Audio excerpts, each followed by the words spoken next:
Hey, this is Brian again. We're working in Fusion360. I'm working in the sculpt environment, or now they're calling it the form, which is based on T-splines, and I'm doing some simple cups.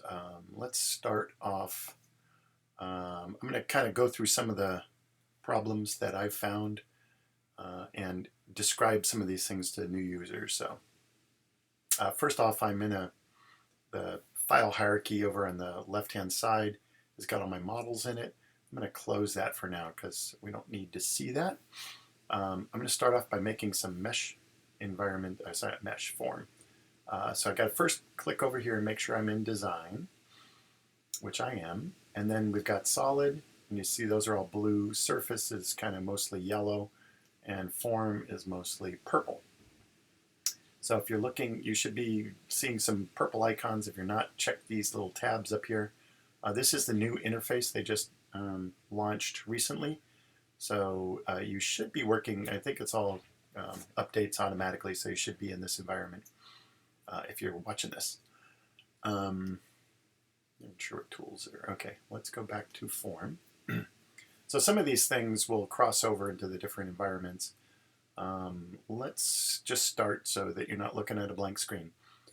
Since I'm going to create a cup, I'm going to do a super basic one to begin with. So we're going to go, you may not see these little icons up here like this. So if you hit the create with the little arrow and scroll down, we want a cylinder. And the thing that's not clear is a lot of times you need to click on the plane that you're going to be working on first. And so you notice as I kind of move around, the grid changes. I want to click on the bottom plane, but it never tells me to do that. I just got to know that somehow. And then I'm going to click in the very center. It's always good to work from the center out so that you, it's hard to do operations on the object if it's not in your center of your space. So last time I think we did a 2-inch bottom. That sounds good. I'm going to choose the, this one's going to be a real simple cup, so I don't care so much about the diameter faces. That's how many are going around the edge. And I could pull this little slider bar and move it in and out. But 8 seems to be a good number. More than that, it gets too unwieldy, and less than that, it's not perfectly round. So the height will go up to, let's see, we're going to make a kind of taller cup, let's say 6 inches. And then height face, no, that's too tall. Height faces, we're only going to do 1 this time. And the reason is because I'm going to make a tapered cup. So let's go way back down here. Let's go to 4 inches. And it doesn't, I don't have to stick with these. I can grab these arrows and move it around to where I want before I commit to this. So let's make it a little bit wider. And say new body, okay, symmetry, none, all good. The first thing I'm going to do is double click this top edge and use the edit form button and go into my little triad, grab the center and drag outward because I want a tapered cup. So super simple, looks good. Now I'm going to kind of finish this up and add some liquid in there. So first thing, actually I wanted to go over there. I noticed one of my students was working in a different environment. So let me explain this because this is a little bit weird, but right up in this top browser it says unsave, so let's click on that. Actually first let's save it, Command S, and this should prompt the first save thing, so, and where it's going. I'm going to call this simple cup. Okay, and then I got it, it's going into my CCA master file. That's all good, I could change that, but I'm going to save this. And now it should change the title up here in the top block to say simple cup. And if I right click on this top button here, there's a bunch of different options, but the one down at the bottom is really powerful. So capture design history. If you want to go back in time and kind of edit things, you want to capture design history. If you're already in that mode, let's just do it. So you'll get this timeline down at the bottom, and it's showing me I am in the sculpt environment, or I was in the sculpt environment. But notice all those lines just went away. So this is where it's a little confusing because if you don't if you're not familiar with all this, you're not sure why you can't edit this anymore. And you'll notice that my sculpt tools have changed into the solid tools, because now it's asking me to do some solid operations, or maybe surface operations, because this is just a surface now. The kind of goldish color usually represents the inside of the object, so if you see that on the outside, you can flop that around, but right now let's just leave this as is. And for example, I could do a few operations on this, like I could modify this, or maybe it's create fill hole. Let's see, where's that? Patch. Patch is pretty powerful. I just need to click on an edge, and you didn't quite see that, but it just put a surface there for me. And we'll leave all this as is, and operations new body, blah blah blah. And then the thing is, you don't your patch, and these are two surfaces, and I got to connect them together before I can really make a cup. So let's go over to modify and stitch. So all these commands are kind of weird. Now notice that the bottom patch is gold colored, and then the cup is kind of white colored. So that's telling me that those surfaces are one's inside out and the other one's not. But I think if I'm patching this, I need to select. So this says stitch surfaces. I got one selected, and then I'm going to select the other one. And now when this line turns green, it says, okay, I'm going to patch that together for you. I'm going to say okay. So now these two surfaces, even though I can still select them separately, they're really connected. And then I can do operations like, let's put a radius on there. And I'm going to show you the, I think, can I do that in here? Yeah, fillet. And again, this is called a fillet, not a fillet. So fillet is really powerful. If I click on an edge and then just push this in, it'll put a nice round in there. And maybe I'll do one more operation. I'm going to thicken this. So let's see if I remember where this is, because I don't normally work in this environment. I'm just trying to show you how this works. Offset, I think. Modify, split face, reverse, and stitch. Yeah, maybe it's offset. Oh, thicken, I'm sorry, that's where it is. All right, so what faces, that we read the dialog box, and the highlighted blue thing is what your prompt is. So I'm going to click on this face, and chain selection's good. Thickness, we got to give it some thickness, so I think we were saying 0.2. That looks a little too thick, so let's go 0.15. It's kind of funny, some of these give you a slider, and some of them you have to enter numbers in it. And you do have your arrow down here, which I could kind of pull and push. And I noticed that I'm actually going on the outside of my object. If I just put a negative number, it would go on the inside. But what happens on the inside is, like, this radius is actually getting bigger. If I went on the inside, there's a point where that radius will cross over itself and fail. So it's, in this case, it's better to build on the outside so that radius kind of rolls around here. And notice down here in the timeline bar, I've got a couple of little operations that have happened over there, including the radius. So let's just say this looks good. And let's do two more radii. So modify fillet, don't say fillet, fillet. I'm going to click on this one and this one. And here I'm just going to do it visually. I'm going to zoom way in so I want to get them pretty close together. So there's just a little flat in between. That looks good. And I'll say okay. All right, so let's throw a material on here. Modify, create. I forget. Let's see. That's funny. I guess the materials aren't available in surface. So let's go to solid, because we have a solid now. And the way I can tell that is if I click on my bodies, it says body number 5 is got this like kind of white object. That's a solid object. Body number 4 is a surface object because it's showing it's kind of just like a little piece of paper curled around that's not quite combined together yet.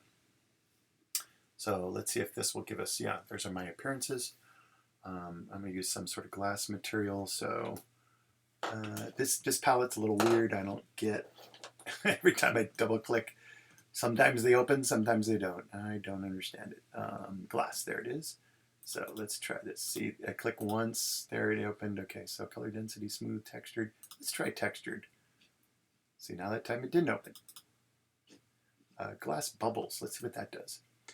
Some of these objects here, like these two on the bottom here, glass lines and glass mosaic, they have this little arrow. That means I got to download it still. So if you, this is another dumb thing. If I grab this, it looks like I'm doing something and I can't figure out, doesn't give me any dialog box, it just doesn't do it. If I grab one above it that doesn't have that arrow, it should grab it and texturize it. But all I have to do is click that arrow and then it downloads it. And once you've downloaded it, it'll stay downloaded, so you don't have to worry about it. This looks kind of interesting. The glass texture will appear up in the palette up here. If I double click on it, I can do things like change kind of color tints and stuff. Let's give it a little bit of a bluish. Glass always looks good if it has a little bit of blue in there. The scale is this kind of wobbly surface, and so I can scale that way down or way up. That looks, I kind of like the way up. Done, and let's hit done. Close that. Okay, so I started with a sculpt thing, and then I went into my surfaces and patched it. And if I go down in the timeline here, there's my sculpt body. There's the patch. This is the stitch. That's the first fillet on the bottom. And you can see it's kind of highlighting. If it can, it'll highlight that actual feature. And then I thicken the whole thing. So the power of this is that I can go back here at any point and I can right click and say edit that feature.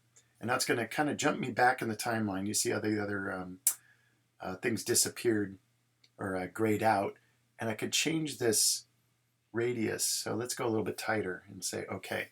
And then sometimes if you got a long timeline, it'll take a minute to render. But it just updated and it's showing me that radius. And let's go and let's see, the top is fine. I could change the thickness, but what I really wanted to show you is this power of the, so I got the timeline, including my sculpt surface. So if I go back and right click that, and I should get this menu that gives me my option to edit. Every once in a while, I'm stuck in an operation that it's asking me to accept, and that will be up here where it says select. Usually there's a little thing that'll say capture position or finish form or something or other. So if you don't see this, you're not done, or there might be a dialog box open. But right now it looks all clear, so I'm gonna hit edit. And now this is going back, the object behind there is kind of ghosted. So let's see if we just took this and edited this. I'm gonna maybe move this out just a teeny bit more. Maybe I'll move it down just a bit. Say okay. Now here's a case where like, well, so what? Nothing's happened. But I have to go up here and see this little green thing that says finish form right at the end of my whole thing. Once I click on that, it'll take a minute and recalculate. And now I've got my new short glass. So like you can imagine, the power of this is that I can make lots of copies and then manipulate each one of them separately. So let's try one more thing. Let's say I kind of like this, but I want just a little bit of curve in here. So I'm going to go back in time, edit my original object. I'm going to select this and say modify, insert an edge. And I'm just going to insert one edge into the center.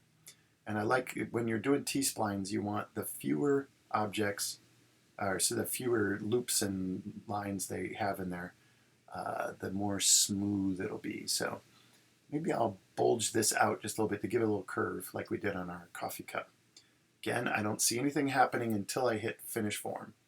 And now you can see some of this worked, but notice the top edge, my radiuses went away. So sometimes when you're editing the original sculpt environment, or sculpt form, it doesn't recognize where that radius went to, but I can go back and fix this. So if I right click on this radius feature that's in red and say edit that feature, and notice here it says type, here's the fillet, and it doesn't have anything in this box because it lost them. And sometimes it's easier just to start fresh and delete that feature and make a new one. But this looks like it might want to allow me to re-establish those. Once I hit OK. Now if I go back down here and look, my radius feature is not red anymore. So let's just do a quick render just to check this out, because this glass looks like it could be interesting. Render. And the preview render is not really a good indication. You really have to kind of render it by hitting this render button here. And I noticed something the other day is that when you render a sculpted body, it'll do a pretty close approximation, but it won't really figure it out. This glass is looking like it's trying to render through to the actual environment. So let's fix that. So I'm going to click on the setup. That's the little ball in the corner here, and this gives me all my settings for this render. And it says background is solid color, but I'm going to go to click on environment, because I think that's the problem. It was trying to render the environment, but then with a white background.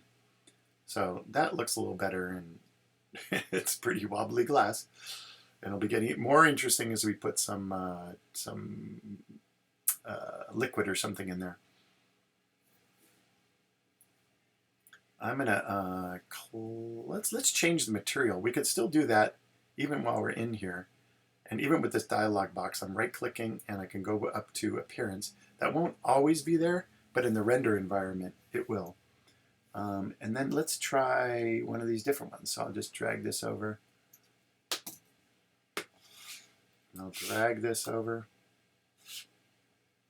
And now you see it's got some different texture on here. And this actually looks like a glass I have with these kind of vertical lines in there. So that's kind of cool. But the bottom, it's doing something weird. I might want to separate that surface in the future and render that as a solid. But this is kind of a cool option. So it takes a while to render up. You see down on the lower right, there's a blue bar that's going along, and it's going to go towards this arrow, or it's going to end at that arrow where it says excellent. I can move that arrow over to get further, higher resolution, but I don't want to wait that long, because this looks like it's going to take 10 or so minutes to really res up. So I'm going to stop this render with this little ball with the red stop button there, and go back into my environment. So I was in render, now I'm going to go back to design. And let's make this, one thing I want to do is make the bottom thicker, because a lot of times glasses have a thicker bottom. And I'm not sure if this is going to work. Let's try it. I've got an idea. Sometimes it's hard to work in this with the material if they're transparent, because you can't really see what's happening, but let's just see. So I'm in the solid tab here, and I'm going to go this first one, which is really powerful. It's called Press Pool. And right now I'm getting this weird optical illusion of like, what am I looking at? Because it's glass. So I'm actually looking at the bottom of it right now. So I'm going to select this surface, and it gives me an arrow. And I'm not sure if it's going to do, yeah, there it goes. Okay, so it's just adjusting the bottom. It's keeping the radius, and it pulled it away from the top. Now this depends on the order of operations. It might do something different, but that's actually exactly what I wanted, because I wanted this thicker bottom to it. And let's just render regular glass. So notice if I right click here, I don't have the colors. Sorry, my dog is scratching at my studio door here.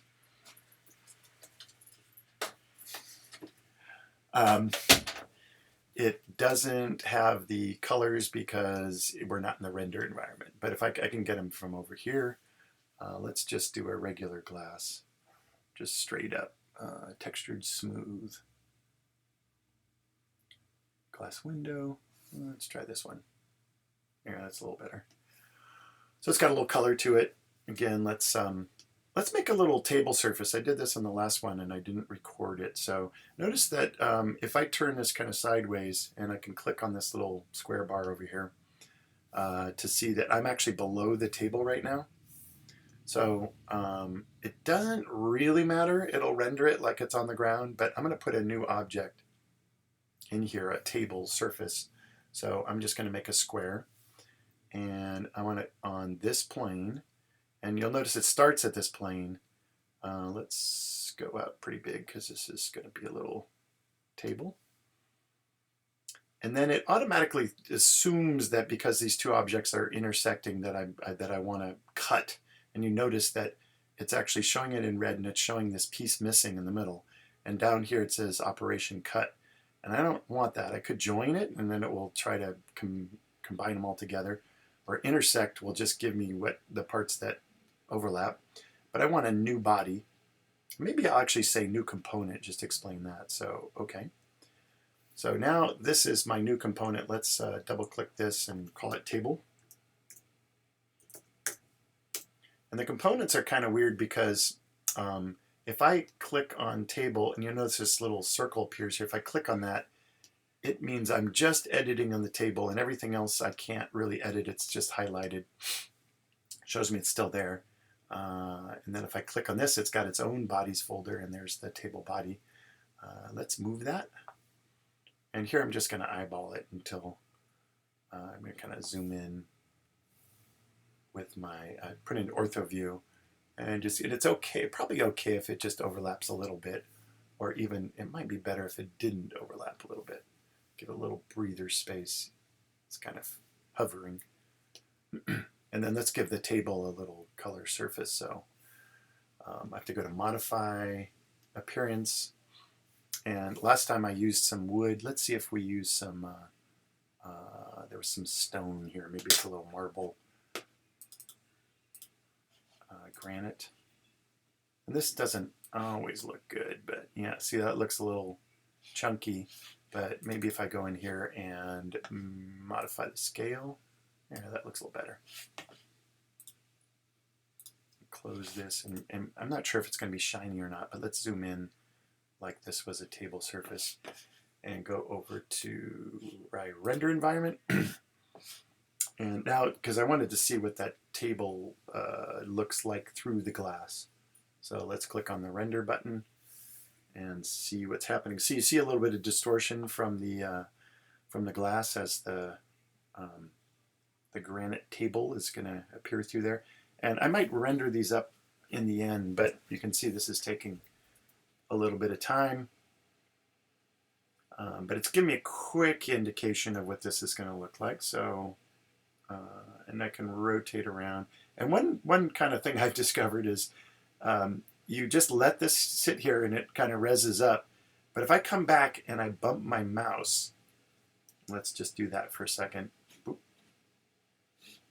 Well, I've got my trackball navigator that's very sensitive. So if I just tap that, it starts all over again. And so what's happened if I let this render for like a half an hour, and I'll come in and accidentally bump something, and then it starts over again.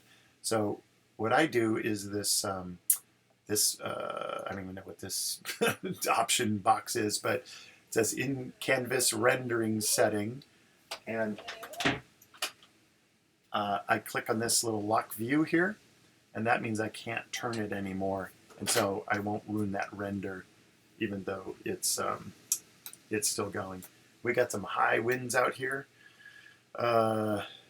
Got all the fire danger going on in California, so you can hear the wind gusting in the background every once in a while. So you see it's kind of rezzing up a little bit slowly. It kind of starts out grainy, and it gets better and better as we go. Let's stop that render again. And again, let's go back into the design space. And you could see the object is kind of, the little preview is a little bit weird. And all my lines went away. I just have these kind of one edge here. I don't know if you can see that right there. Sometimes this makes it a little hard to find the center of it if I'm trying to re-center it. That's why it's good to just have it start in the center, because some operations are much easier to do from the center out. So let's see if we're going to put a liquid in here. So I'm going to just make a shape. And in this case, I think the bottom of the glass is actually, the inside of the bottom of the glass is on this bottom plane. So I'm going to start there. And I'm going to make create a cylinder. Boop, and put it right there. Oops. Now see, I got the wrong plane here, so cancel this again. And notice it's trying to cut it again because I'm back in my, actually I'm in my table. Body is the table. Let's turn that off for a minute. So I could turn the body off, or I could turn the whole component off. So I'm going to do that for a minute. Let's try this one more time. Create cylinder. And I first got to select the plane, and it's not only the plane, but it could be an object. And so I could select the bottom, and that's where it will start. That would be nice. But if I can't see my planes for whatever reason, because this is obscuring them, I can turn the origins back on, and then I can see all three of these planes. And I'll select that one.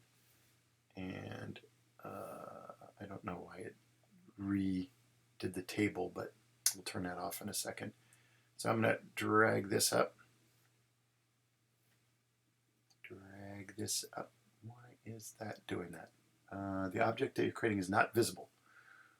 Okay, because I'm working in, this is another dumb thing, but I'm working in this table environment, but I selected the cup's origin, and so it's working in that environment, but that cup here, if I click up here, is not showing. So if I click on this where it says simple cup and click on that thing, that everything under here now becomes active, and so that shouldn't happen again. So let's try this one more time. Create cylinder, select that plane, select the center, drag out. And we just want to make a bigger object than the cup, wider, and then the liquid will go up to, let's say, there.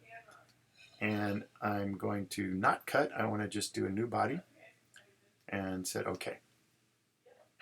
So I gotta cut this out and put just the part in the inside is gonna be the liquid, and so I got to do an operation here. And this is just there's a really powerful tool. Let's try it. This one I like. So modify. Maybe it's create. Where's it? Boundary fill. Okay. So select tools. I want this and this. These are the two tools I have. And now it says I got to change from the two selected to the select cells. And those little check boxes will select the areas. And I kind of got to highlight over these to see which ones I want. But I think I just want this one. And I clicked on it and it highlighted it down there because there's actually a cell that's in the top here. It's this top piece. It's dividing this up into a million, well, not a million, 1, 2, 3, 4, 5 pieces based on this intersection here and saying, which parts of this do you actually want? So like I said, I can select the piece. And so you see how it kind of highlighted there? So I could select that, it went off, and select it. And that's what I want. So that gave me a clue that that checkbox belongs to that, because this is not always clear which pieces are which. And then carefully I want to say, all right, I got this. And I want this to be a new body, and I'm not going to remove the tools because I want the cup, the original cup there. So I'm just going to say okay. And now you look at it and you go, well, wait, nothing happened. Well, because that's a new body and this is the old body. So I'm going to take this body and turn it off on my hierarchy. And now I've got my new body that's just the liquid in the cup. Now there's one more step I got to do, because if I render this, I'll show you. Let's throw some materials in here. Let's go to the render environment. So it looks okay here, and I don't like that origin. Sometimes I don't need it, so I'll turn it back off. And it looks like there's some milk in this cup. I'll go to my materials again, and this time let's try. I noticed that the plastic, I can get some kind of liquids with the transparent and translucent plastic. Let's try transparent for a minute. And the colors don't really matter. So I can grab this and throw it into there. And again, this is just the preview, so it's not really showing me a accurate view, but let's find our table again, which is that other component. So I'm going to turn that back on. Oh, and there's something left over here too, so that if I click on something, it kind of highlights in the the browser, there's a little blue dotted underline here saying, oh, that's from the table environment. So I got to click this open, and there's two bodies. This first one looks like it's a table. And the second one highlights that. I don't want that. That was my previous one that said it was not visible. So again, this looks, is this okay or not? I don't know. I really got to try to render it. Okay, so now as this is rendering, you might see some weird banding that's happening in the glass. And that's because the two surfaces are actually touching. And when two surfaces are touching, it just doesn't know exactly what to do. They're coincident. They're exactly the same because I subtracted one from the other. So this looks pretty bad, right? But let's go back now and take my object. And let's see, I'm going to select my cup. And again, if I select this and look over here, it says, oh, that's body 5. And I could rename this. Let's just double click that and call this the cup. And hit return. And let's see, body 6 is, we don't care about that. And this must be the liquid. We'll call this juice. Oops. And so I'm going to turn the cup off for a second and take my body. And I'm going to try this. Let's go back into my design environment. And the press pull is pretty powerful. It kind of figures out what you want to do. So I'm going to select on this and say, I want to make this a little bit smaller. So see if I push this, it's actually shrinking the whole thing. And this gives me a dialog, and I really don't need to shrink it very much. So I might go 0.00 something. Let's go 0.005 and say, okay. Now we'll turn our cup back on, and you see there's a little bit of gap in there. And maybe that's too much. So I can go back to this menu, down my timeline here. I could undo it and redo it, but I'm going to try editing that feature again.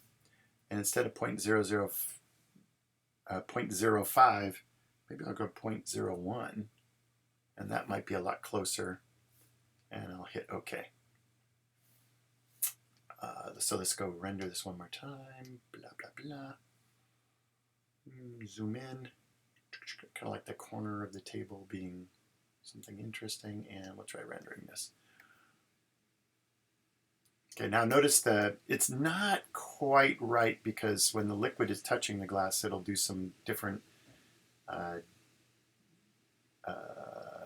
optical refractions. But this will get you a lot closer than that weird banding stuff that was going on.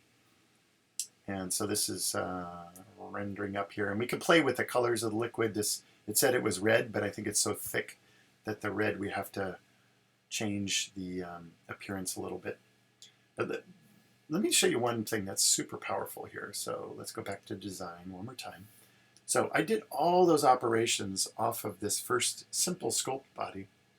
And let's go back in here and click on this. Now here you can see, sorry, actually, I'm going to go back and edit the original form. And so let's make this taller. And let's squeeze in the bottom a little bit more. It's going to be very tippy glass. And let's squeeze in this mid zone a little bit. Oh, what the heck, let's just go totally fluted. I'd say, okay. Now again, nothing's happening because I have to say finish form. And this may break, but it did it. So notice that the liquid inside, the glass, all the radiuses and everything conform to this new form because all those operations were done off of that one form. So the liquid's a little low now, but that's fine. I could readjust that extrusion and all those operations. So let's see if we could do that. Let's see, which one is it? I think it's this, or what's this? Yeah, that was the mistake one. So this one's a mistake, so I can actually delete this in the timeline just by right-clicking and deleting. So now I'm going to right-click on this one and say edit that feature. And let's just make this a little taller. Okay. And then all the other operations, again, finished up, and look at that, I got a new glass. So glass number 2. And if I'm going to build a bunch of glasses, I might copy one glass and turn off the original and edit them all in the center spot, or move the other one out of the way. And if I make a component out of it, I can move it all at once, but unfortunately, like if I try to move this right now, I've actually got, let's see, where's the glass live? Right there. There's the cup, and then the juice is down here. And if I want to duplicate this, I right click and say move copy, and let me try this, command and juice, and I want to say create a copy of this. And as soon as I did that, oh, it actually worked. Okay, yay. Boom. And now I've got a duplicate of that. But the problem here, I think, is if I go back, because this is a copy of all those operations, if I actually go back in time and edit this, it should change this and the copy. So let's push this back down, and let's pull this back out and say okay, and this should change the duplicate as well. Yeah, so, and the liquid now is right up to the top, or maybe it even chopped it off. So if I go back to that operation here, edit feature, yeah, it's right at the edge. It should do both of those glasses as well, right? So one thing maybe I'll do is I'll actually hit save here.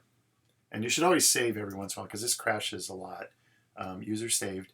And you don't have to name it each time, but if you did something kind of drastic, you might give it a name because you can go back in time and look at those different operations.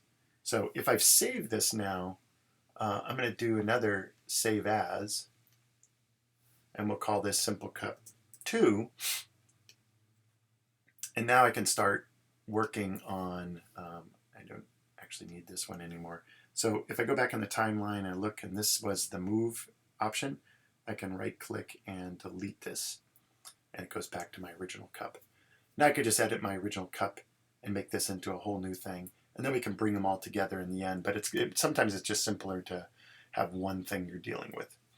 Now let's try something even weirder. Let's go way back in time, edit this surface here, and I have no idea if this is going to deal with this or not, but we did the cup with some handles on it, and let's see, I'm gonna do something really goofy. So we went on the outside. Let's create, I'm going to modify this and insert another edge. So we'll use this one as our base, and instead of single, I'll say both sides and say okay. And you notice it kind of made this a little bit less smooth, and this is why less is more.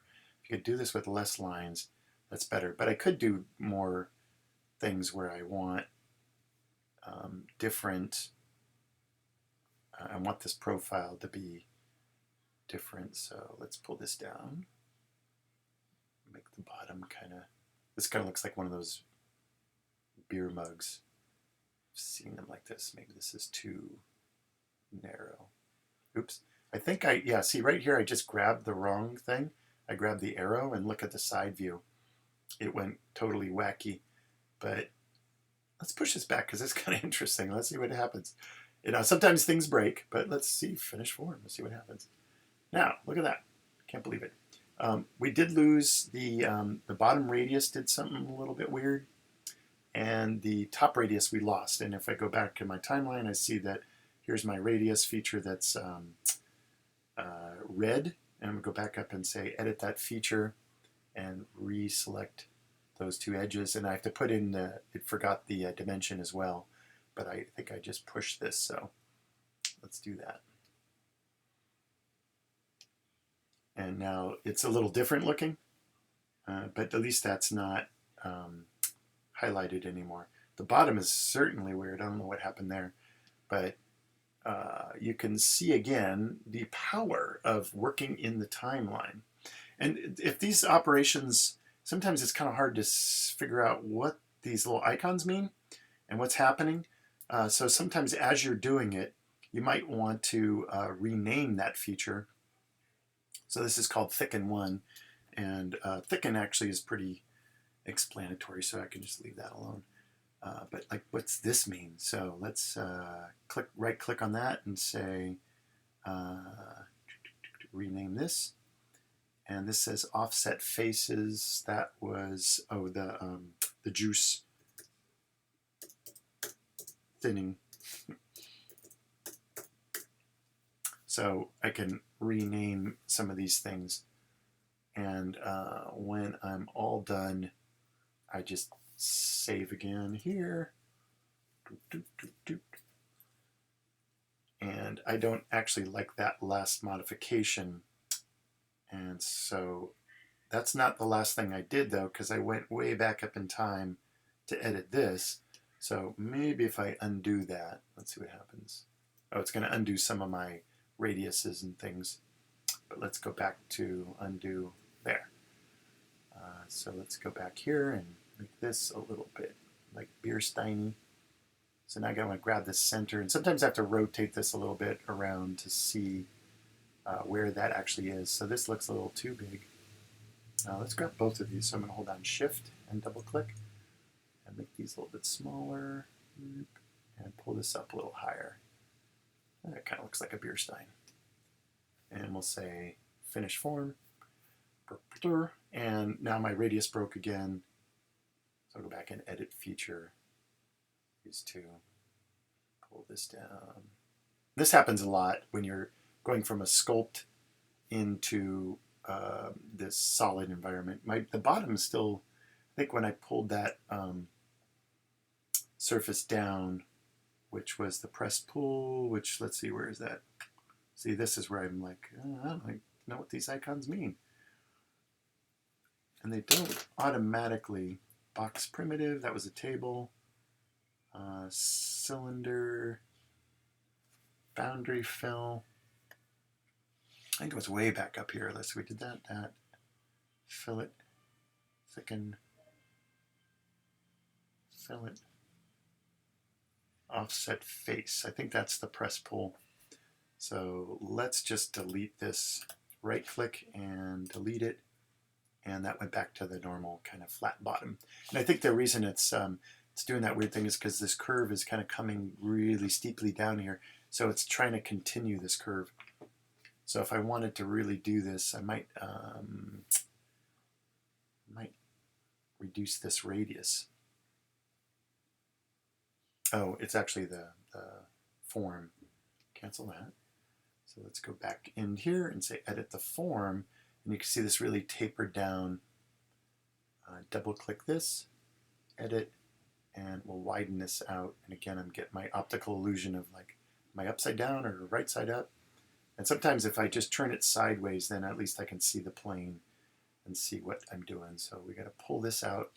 And remember, I've added the radius on there, so it doesn't need to be round. It just needs to come to an end here. So let's finish the form and see if it, yeah, so now it did a little bit better. And now let's try press pull again, and then I'm just kind of navigating under here.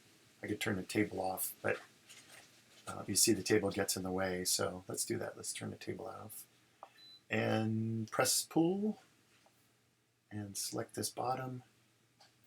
And notice it's pulling the radius out with it, but it's trying to continue this curvature that I put in there before. And we'll say okay, and this is giving me a little ghosting of what is happening. Or is it? What is going on there? Let's try rendering it.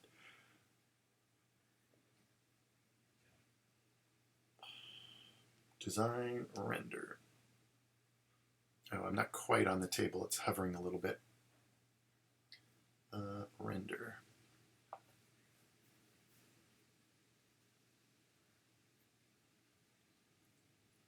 It looks like it's doing some weird banding on the top, but I think that will disappear as it reses up.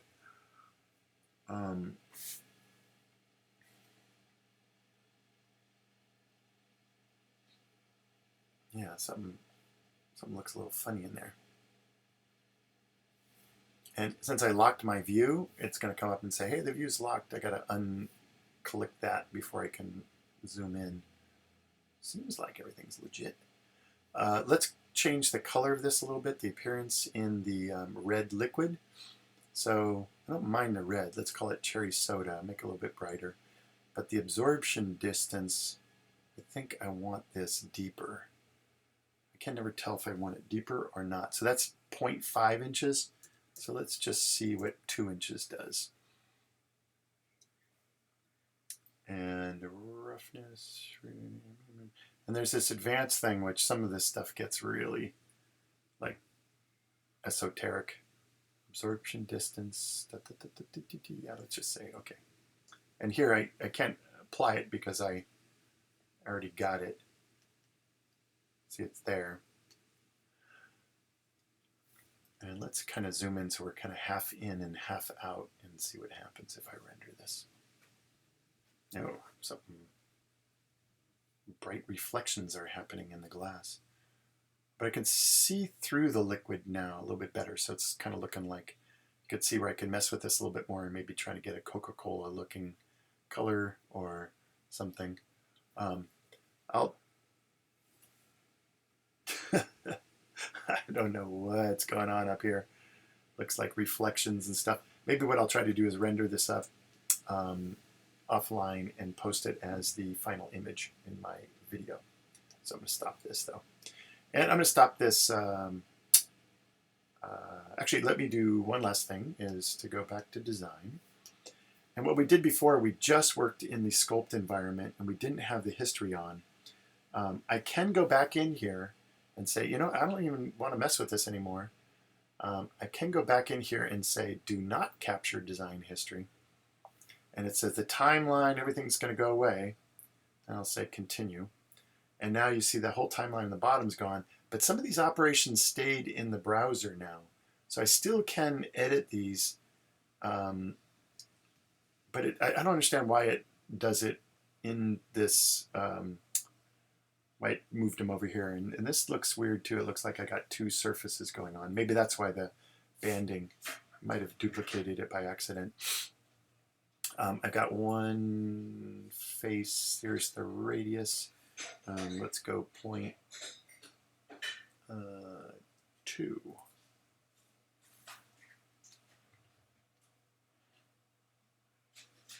Yeah, something weird's going on there. Cup. Ah, yes, there is a problem. I've got two cups. I'm not sure where the, let's see, there's the juice. There's the cup. Okay, yeah, so I think when I made that duplicate, I didn't delete the actual duplicate. I deleted the move portion of that. So I could go back in here. Let's do this one more time, see if this works this time. I'm going to turn off the table, pull the surface out. Yeah, this is looking better. Okay, it's a little lumpy down there, so I might build this slightly differently. Once I get a feeling of what I want, a lot of times I might go back and rebuild it clean because I've messed with it so much. So now let's go render. I got a good feeling about this. Oh, let's turn on our table. Boop. And I kind of like the highlight going through there, but let's turn it so it's kind of halfway through the glass. And we'll hit render. Much better. Yeah, and see the liquid all of a sudden is looking more natural.